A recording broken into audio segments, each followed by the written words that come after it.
दोस्तों, एक और नया दिन और मैं बलजीत परमार हाज़िर हूँ एक नई कहानी, एक नया किस्सा लेकर। आज दशहरा का दिन है। सबसे पहले आप सबको बहुत बहुत शुभकामनाएं, मुबारकबाद, खुशियाँ। एक अच्छा दिन, एक हमारी सभ्यता का एक अच्छा त्यौहार, उसकी सबको एक बार फिर शुभेच्छाएं, मुबारक, बधाई। दोस्तों, अंडरवर्ल्ड में भी एक रावण का जिक्र आता है जिसका नाम था अमरनायक। उसको बापट गैंग भी कहते थे और बहुत बड़ा नाम है मुंबई के अंडरवर्ल्ड का। लेकिन रावण उसके नाम के साथ लग गया। कहते हैं कि अमरनायक का सर एक था लेकिन उसमें दिमाग 10 लोगों का था। इतना तेज दिमाग चलता था कि उसको दहसर कहते थे। मुंबई में एक इलाका भी है दहसर का इलाका, पता नहीं कैसे उसका नाम पड़ा, कभी देखना पड़ेगा। रावण को भी दहसर कहते हैं। 10 सर थे उसके, थे नहीं थे, लेकिन इतना तो पक्का है कि दिमाग बहुत तेज था। वेदों का, शास्त्रों का ज्ञाता। और रामायण में रावण के बहुत से गुण भी बताए गए। वो दूसरी बहस है। आज हम मुंबई के अंडरवर्ल्ड के रावण की बात करेंगे, अमरनायक की बात, और वो भी एक ऐसे किस्से की जो अंडरवर्ल्ड में दोस्तियों का किस्सा है। बहुत से किस्से जुड़े हैं अमरनायक के साथ। मुझे कई बार ऐसा लगता है कि जितना जिक्र अंडरवर्ल्ड में दाऊद इब्राहिम का, करीम लाला का, हाजी मस्तान का, अरुण गवली का, छोटा राजन का हुआ है, उतना शायद 2 लोगों का नहीं हुआ। एक वरदाराजन मुडलियार का और एक अमरनायक का। इसके कुछ कारण भी हैं। मैं जो स्टडी कर रहा हूँ इतने दिनों से, आपके साथ राब्ता ना रखने का कारण ये भी है कि मैं बहुत कुछ नया कर रहा हूँ जो अगले साल के शुरू में जनवरी 1-2 तारीख से अपने इस चैनल को एक नए तरीके से रीलॉन्च कर रहा हूँ। वो तरीका क्या है मैं अभी आपको नहीं बता रहा हूँ, लेकिन वो इसी तरह आप सबके लिए फ्री होगा। किसी को कोई पैसा नहीं देना होगा, कोई किसी किस्म की शर्त नहीं होगी, लेकिन सेटअप डिफरेंट होगा। वो मैं अभी आपको बता नहीं सकता। तो 2 महीने और की बात है, आप थोड़ा बर्दाश्त कीजिए। बीच बीच में मैं प्रोग्राम बनाता रहूँगा, लेकिन बड़ी तैयारी हो रही है, आप सबको अच्छा लगेगा। और तब तक शायद हमारी वो किताब का काम भी काफ़ी नज़दीक पहुँच जाएगा।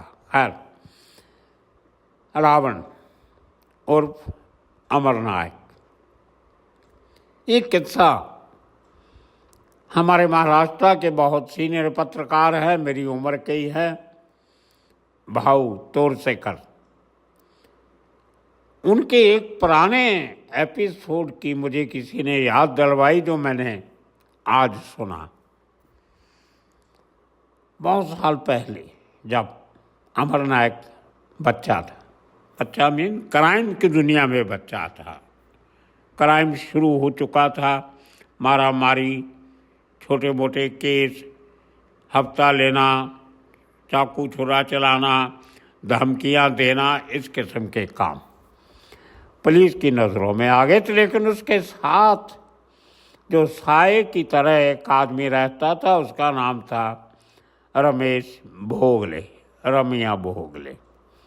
उसको डॉक्टर भी कहते थे क्योंकि उसके पिता एक क्वालिफाइड डॉक्टर थे और लोअर परेल इलाके में अपनी प्रैक्टिस किया करते थे। खैर, बेटा दूसरी लाइन में चला गया और शुरुआती दिनों से अमरनायक का खास रहा। थोड़ा उम्र में बड़ा भी था, दिमागी भी था, बहुत तेज था। शायद वो दिमाग वाली बात कहीं ना कहीं से अमरनायक ने रमेश भोगले से सीखी होगी। बड़ी लंबी चौड़ी इनकी दोस्तों की कहानियां हैं, लेकिन भाऊ तोरसेकर सीनियर पत्रकार आज भी वो अपनी चैनल चला रहे हैं। उन्होंने एक किस्सा बयान किया। कहते हैं उन दिनों में जब शुरू में इनके पुलिस केस बनने शुरू हुए, लोगों की नज़रों में दो लोग आए इलाके के, जिनका नया गैंग बापड़ गैंग शुरू हुआ है, जिसके दो लोग सरगना हैं, रमेश भोगले, अमर नायक। तो एक उस इलाके में एक चाय की टाट पतरी दुकान या छोटा सा रेस्टोरेंट को, बड़े रेस्टोरेंट तो उस ज़माने में हुआ नहीं करते थे, छोटे मोटे मेक शिफ्ट किस्म का छत बनी होनी और बाहर बेंच लगे होने, छोटे मोटे स्टूल वगैरह पड़े होने, जहाँ पत्थर ईंटों के ऊपर पत्थर रख के सिल रख के बैठने का बंदोबस्त होता था। वहाँ पे रमेश भोगले वो भाऊ तोरसेकर को बहुत अच्छी तरह जानते थे। पुरानी उनकी ट्यूनिंग थी। हर रिपोर्टर की एक आदत होती है कि वो हर किस्म के लोगों से रिश्ते रखता है अंदर की बातें निकालने के लिए। उसी लिए अपने इलाके के इस किस्म के जो थोड़े से डेरिंग छोकरे हुआ करते थे, उनमें से रमेश भोगले एक था। तो भाई तोरसेकर की उनके साथ अच्छी दोस्ती थी, लेकिन पूरे एरिया में किस्से चल रहे थे कि भोगले और एक अमर नायक नाम का लड़का है, इन दोनों ने काफ़ी इलाके में उपद्रव मचा रखा है। एक डर का, सहम का, क्राइम का माहौल बना रखा। तो एक दिन वो चाय पीते हुए इनको वो फिर मिल गया रमेश भोगले, लेकिन उसके साथ एक और आदमी बैठा था, ऑर्डिनरी लुकिंग पर्सन, निकर पहनी हुई और बनियान टी शर्ट पहनी, नैस किस्म की शर्ट, देखने में सीधा साधा आदमी। कोई कह नहीं सकता कि ये क्रिमिनल होगा, जो इतना बड़ा क्रिमिनल बनेगा, बाद में डॉन बनेगा। तो बात करते करते चाय पीते भाऊ तोरसेकर ने रमेश भोगले की क्लास लेनी शुरू कर दी कि तुम करते क्या हो, तुम ये कोई तरीका होता है लोगों से पैसे मांगना, हफ्ता मांगना, ये करना वो करना, मारा मारी करना। असल कुछ करना है तो बड़ा काम करो, छोटी मोटी चिंदी चोरी क्यों करते हो। इस किस्म की बातचीत उन्होंने बताई कि उन्होंने भोगले को बोली। और साथ में पत्रकार भाऊ ने ये भी बोला कि वो तुम्हारे साथ कौन है, वो एक तुम्हारा दोस्त कहते हैं लोग उसको, पूरे इलाके वाले, अमर नायक, उसको तुमने साथ में मिला रखा है। ये कोई तरीका होता है काम करने का। क्राइम ही करना है तो कोई अच्छे तरीके का करो। इटालियन माफिया देखो कैसे काम करता है, अमेरिकन माफिया कैसे काम करता है, मैक्सिकन माफिया कैसे काम करता है, कुछ बड़ा काम करो। ये क्या छोटे मोटे इस किस्म की बातें उन्होंने बताई। और अचानक रमेश भोगले भाऊ तोरसेकर को कहते हैं कि ये लड़का जो सामने बैठा है यही अमर नायक है।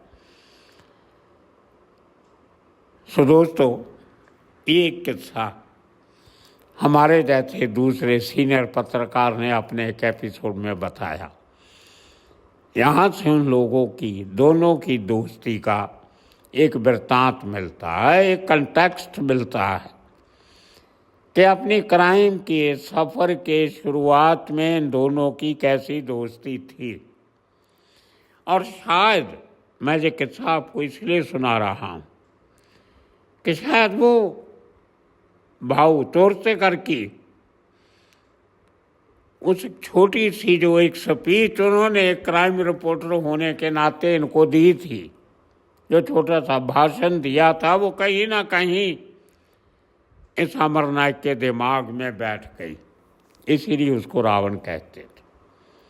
उसने सोचना शुरू किया कि इस आदमी ने बात तो सही की है, काम जो भी करो बड़े तरीके से करो, बड़ा काम करो, छोटे मोटे काम छोड़ दो। वो एक चेन जो अमर नायक में आई अगर उसको हम उसके बाद का ग्राफ देखें तो उससे काफ़ी सारी बातें क्लियर होके सामने आती। और अमर नायक ने कहाँ कहाँ LTTE liberation tigers of Tamil उनसे वास्ता रखा, सिंगापुर गया, हांगकांग गया, बाहर गया, अपना हुलिया बदलना, वेशभूषा बदलनी। मेरे एक और मित्र हैं, वो दशरथ रहाणे के साथ बहुत काम किया उन्होंने। 2 दिन पहले उनका फ़ोन भी आया था, कुछ एक नई सीरीज़ दशरथ रहाणे पे बनाने की बात चल रही है, वो भी काम पेंडिंग है। बहुत काम कर रहा हूँ मैं। आपको लग रहा है कि मैं एपिसोड नहीं बना रहा हूँ तो आराम से बैठा हूँ, नहीं, मैं बहुत बड़ा एक डाटा बैंक बना रहा हूँ जो एक एक करके आपके सामने लेके आऊँगा। उन्होंने बताया कि वो एक बार कांदीवली इलाके में कहीं गए थे, ये पुरानी बात, जब अमर नायक वांटेड था बहुत सारे केसेस में।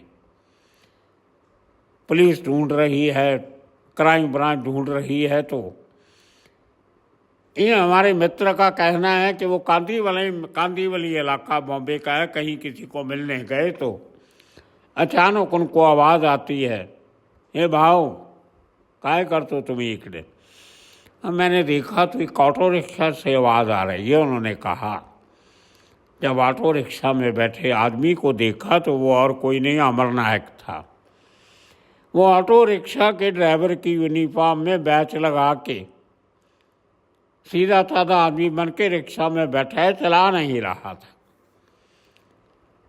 क्या कर रहा था, क्यों बैठा था इतनी दूर? उसका इलाका तो डिलाई रोड, टेनेमेंट 144 टेनेमेंट, टगरी पाड़ा, बाईकला, ये इलाका, और वो कांदीवली में कई मील दूर ऑटो रिक्शा में बैठा ड्राइवर बन के। तो ऐसे किस्से अमर नायक के बहुत हैं कि कैसे वो अपना चेहरा बदल लेता था। एक चेहरे के 10 चेहरे बन जाते थे, शायद इसलिए उसको रावण कहते थे। दिमाग तो था ही, रूह बदलने में भी 10 आदमियों के बराबर था। एटीट्यूड, बॉडी लैंग्वेज, चेहरा, कपड़े, वेशभूषा सब बदल लेता था। शायद इसीलिए पुलिस की नज़रों के सामने बैठा भी पहचाना नहीं जाता था। और दोस्तों, हमने वो एपिसोड भी आपको सुनाया था जिस दिन उसको पकड़ा गया एक होटल से नागपाड़ा के, उसके एनकाउंटर के पहले।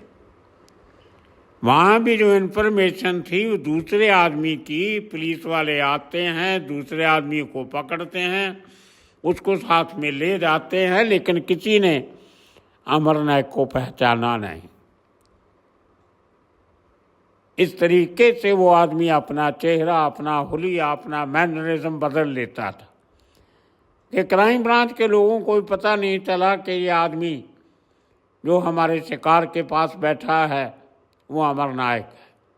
वो किस्सा हमने सुनाया, आज रिपीट नहीं करें। उसके बाद अपने दोस्त के साथ मिलके इन्होंने अपने गैंग को मजबूत किया। रमेश भोगले को बापड़ गैंग की रीढ़ की हड्डी कहा जाता है और अमर नायक उसकी इज्जत बड़े भाई की तरह करता था। आज भी जो अमर नायक का भाई वो पूरा काम धंधा विरासत संभाल के चला रहा है। उसके दफ्तर में और उसके घर में आज भी जो तस्वीर हार लगा के टंगी हुई है वो एक आदमी की तस्वीर नहीं है, 2 तस्वीरें हैं। एक भोगले की है और दूसरी अमर नायक की। अब दोस्ती की इंतहा देखिए, हद देखिए। 91 में भोगले को मार दिया जाता। वो क्यों मारा गया, कैसे हुई, इसकी पूरी कहानी हमने 3-4 एपिसोड बनाए थे बहुत पहले। उनमें से एक का नंबर मुझे याद है 175, हमारी चैनल का एपिसोड नंबर 175 175, वो आप ज़रूर देखना, आपको पूरी पुरानी कहानी याद आ जाएगी।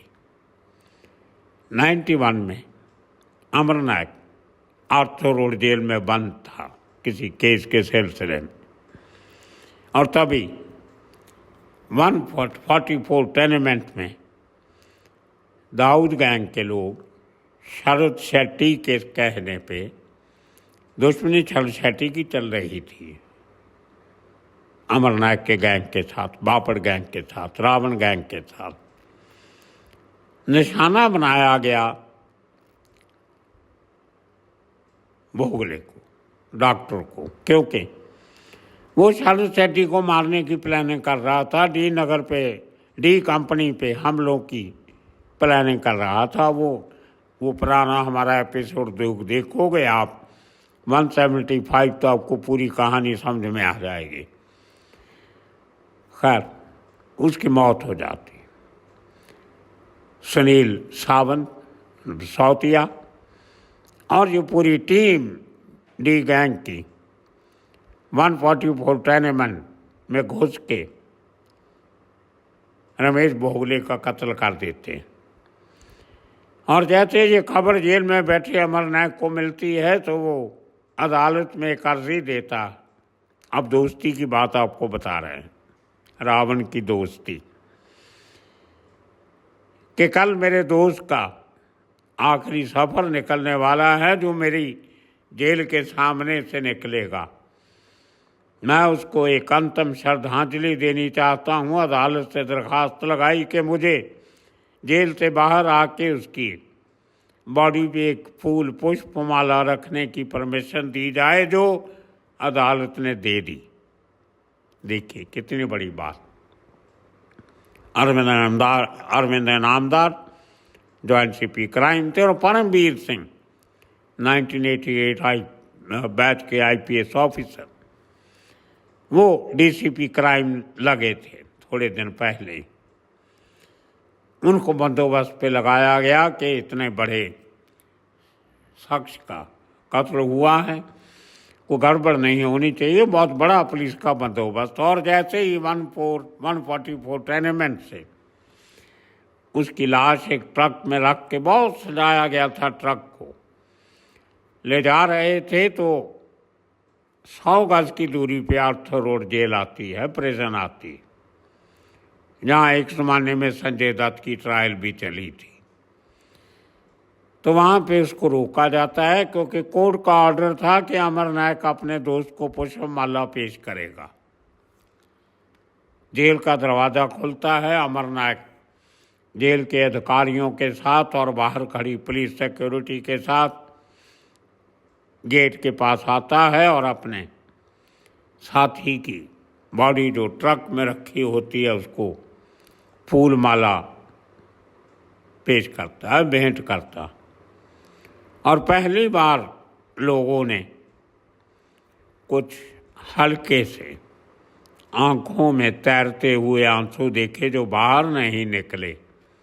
वो अमर नायक की फितरत नहीं थी आंसू गिराना, वो आंखों के अंदर ही रहे। लेकिन उसके चेहरे से सब कुछ साफ था कि उसका दोस्त इस दुनिया में नहीं रहा। और उसके बाद उसने किस तरीके से उस दोस्त की मौत के बदले लिए, किस तरीके से, क्या वो एक अपने आप में दूसरी कहानी है। वो भी आने वाले दिनों में आपको जब नए तरीके से शुरू करेंगे सुनाएंगे।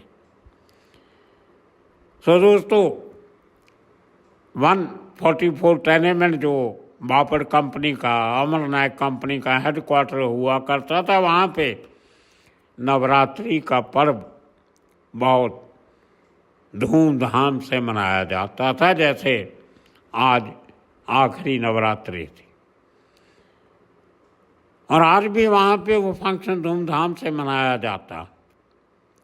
और उस फंक्शन में 2 ही तस्वीरें लगी होती है। एक्चुअली तस्वीर एक ही होती है, फोटोग्राफ का फ्रेम एक ही है। वो आपने देख भी लिया होगा इस एपिसोड के साथ चलते चलते एक तरफ पहली जो तस्वीर है लेफ्ट साइड में वो रमिया भोगले की, और आज साथ में दूसरी जो राइट में तस्वीर है वो अमरनायक रावण की। इन दोनों की दोस्ती का एक कहानी।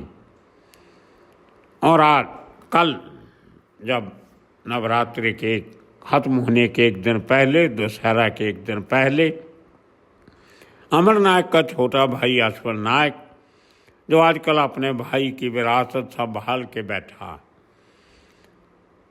उसी नवरात्रि की पूजा में जहां अमरनायक और भोगले की तस्वीर लगी थी, उसी मंडप में आते हैं पुराने दो शिवसेना के बड़े लीडर, एक नारायण राणे और दूसरे राज ठाकरे। इन दोनों ने अमरनायक की और बाला साहब ठाकरे की जो आपस में रिश्ते थे बहुत नज़दीक से देखे थे। दोनों शिवसेना के किचन कैबिनेट का हिस्सा हुआ करते थे। नारायण राणे शिवसेना के, बाला साहब ठाकरे ने मुख्यमंत्री भी बनाया था, और मातोश्री इनके घर में अमरनायक की एंट्री बिना किसी देरी के हुआ करती थी।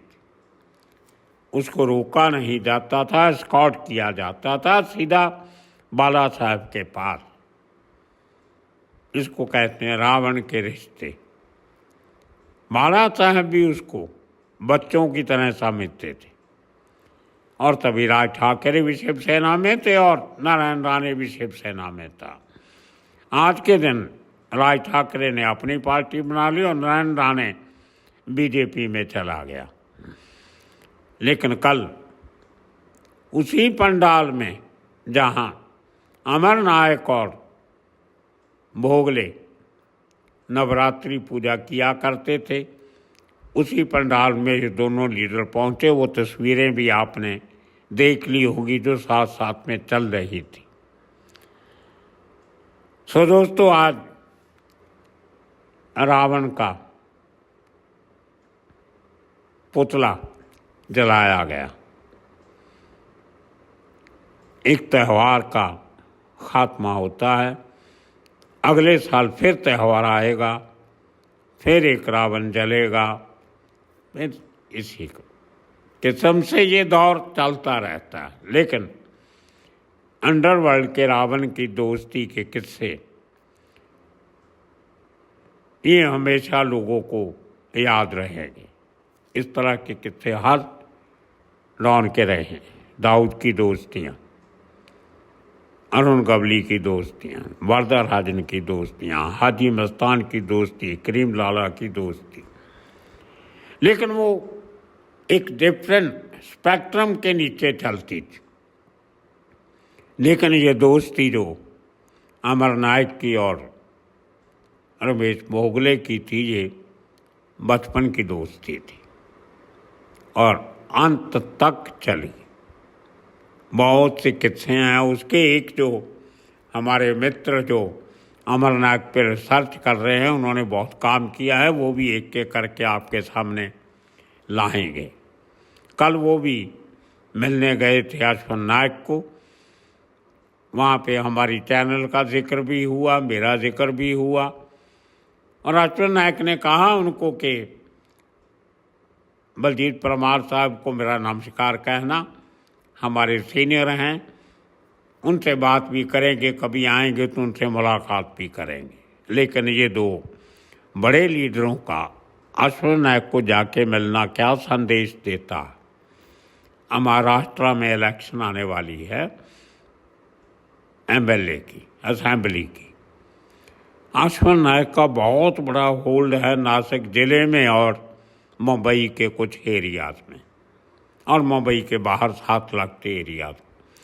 वहाँ पे अच्छी खासी इनकी पैंठ है जिसका ज़रूरत पॉलिटिशियन को है, और साथ में कुछ फंडिंग भी होती है। वो करने के भी काबिल आज के दिन में अश्वन नायक है। सो दोस्तों, ये पॉलिटिशियन और अंडरवर्ल्ड के रिश्ते पुराने हैं, एक नई बात नहीं है। लेकिन आज के दिन में अश्विन नायक का कोई क्राइम एक्टिविटी नहीं है। वो ट्रेड यूनियनिज्म, बिजनेसमैन, बिल्डर और बहुत से काम, सोशल सर्विस, बहुत कुछ चल रहा है, लेकिन क्राइम बंद है। तो आने वाले दिनों में इसी किस्म के मुंबई के अंडरवर्ल्ड के साथ जुड़े किस्से कहानियाँ लेके फिर हाजिर होंगे। तब तक के लिए आप सबका बहुत बहुत शुक्रिया, धन्यवाद।